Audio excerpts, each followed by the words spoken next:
Oh, the 100. Good luck trying to follow along. Hey guys, I'm Lindsay McDonald, and here is everything you need to know about the 107th and final season. Before we get into what happens next, here's a quick refresher about where we left off in season 6. So, after waking up 125 years later than they planned to find themselves in a completely different solar system, Clarke, Bellamy, and a few of our besties decided to go down to their new planet to explore and see what their new home was like. After a sort of rocky start, they met the people of Sanctum, who turned out to be the descendants of the people from the Aegis 3 mission that originally discovered the planet Alpha. Their society seemed pretty utopian until, that is, Clarke discovered that their leaders, the Primes, were actually the original members of the Aegis mission. They had their consciousness backed up on mind drives like the Flame, so every time they died, they would just hop into a new body, essentially making them immortal. Over the generations, these body snatchers, led by Russell Lightbourne, convinced the people of Sanctum that they were reincarnated gods so that they would give up their bodies willingly. The catch is, the Primes can only upload themselves to bodies with night blood, which had become incredibly rare over the centuries. You have the blood. One scratched hand later, Clarke's nightblood status was out, which led to her getting body snatched by Russell's charmingly petulant and straight-up psychotic daughter, Josephine. Bellamy, of course, quickly cottoned on to the fact that Clarke was not Clarke, and the jig was up. At that point, everyone thought Clarke's mind was deleted, but the neural mesh loped over by Allie in season 3 actually kept Clarke's consciousness alive, and she had to battle it out with Josephine for control of her body.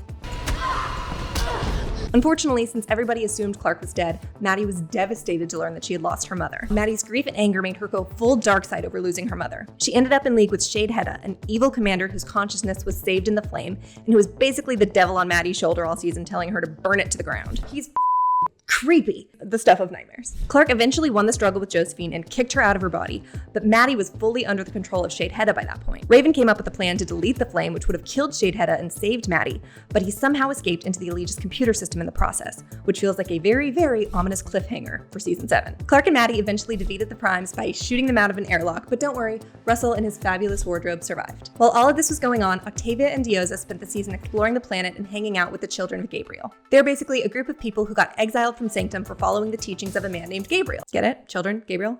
Gabriel was actually the Aegis 3 scientist who first figured out how to put a mind drive into a new body.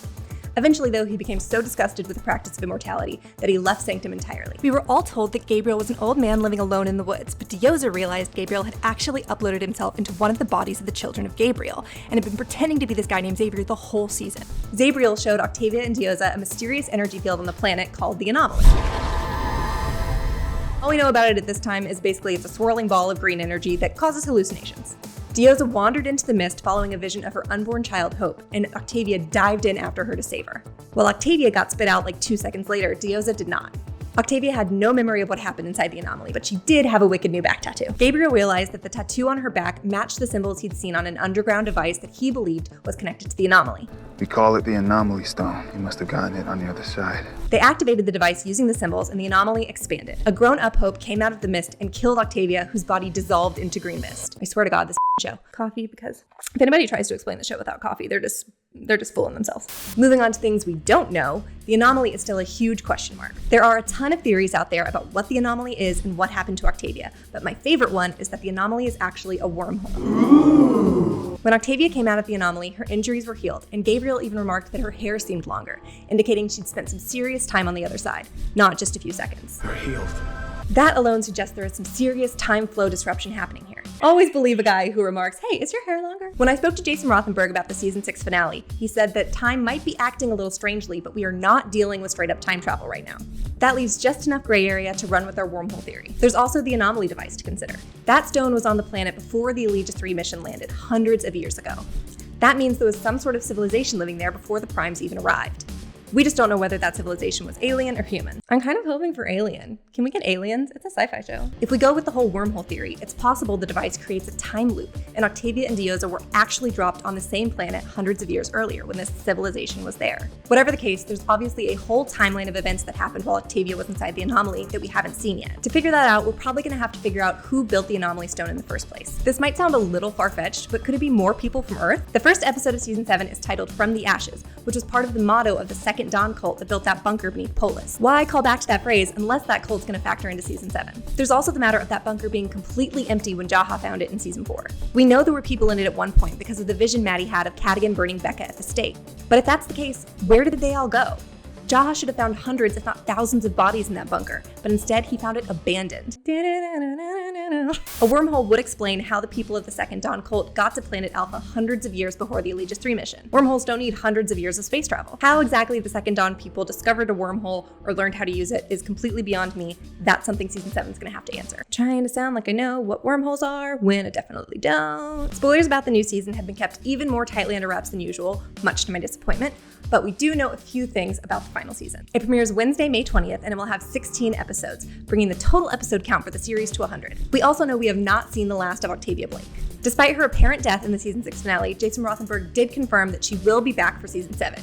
He wouldn't say, however, whether or not her entire story would be told in flashbacks or not. I have been burned once before. Oh yeah, they're totally gonna be back. Psych, they're really dead. You're just only gonna see them in flashbacks. It was rude and I don't appreciate it. We're also gonna meet some new convicts from the Aegis IV mission. We didn't see much of the Aegis IV convicts in season 6, but we're gonna meet 2 new ones in season 7.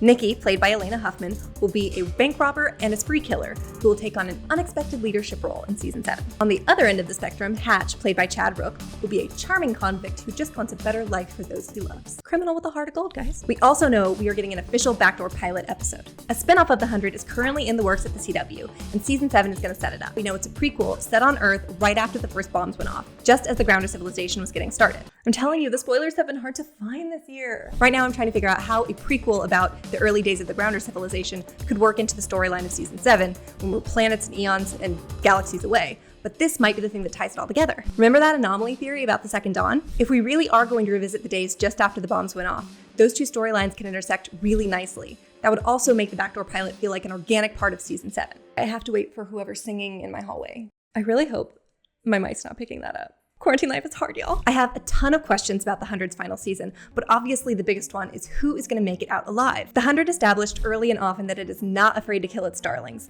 and seeing as this is the final season, all bets are off. Characters we thought never in a million years would die will become totally fair game as we reach the end of the series. Unfortunately, that means we need to take a good long look at which main characters are going to make it out alive, and which aren't. Because the show is so bloody, there are really only 2 characters I'm comfortable saying are safe, and that's Jordan and Maddie. I would put money down that Jordan, Monty and Harper's son, is safe as houses in this final season. Monty and Harper got a beautiful send-off at the end of season 5, and they put all of their hopes and dreams about a peaceful future and a new world into their son Jordan.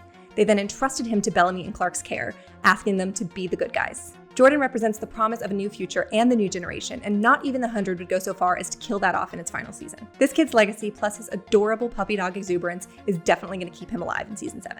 Maddie had a really rough season last year, and she'll no doubt have to go head-to-head against Shade Hedda before all is said and done, but I'm not too terribly worried about her. Clarke has lost so much over the course of this series, and it would just be too cruel to rip Maddie away from her too. Plus, I mean, someone's gotta lead this new civilization, and who better than Hedda? As for characters who are in our Deadpool, it's basically all of your faves. Number 1, John Murphy.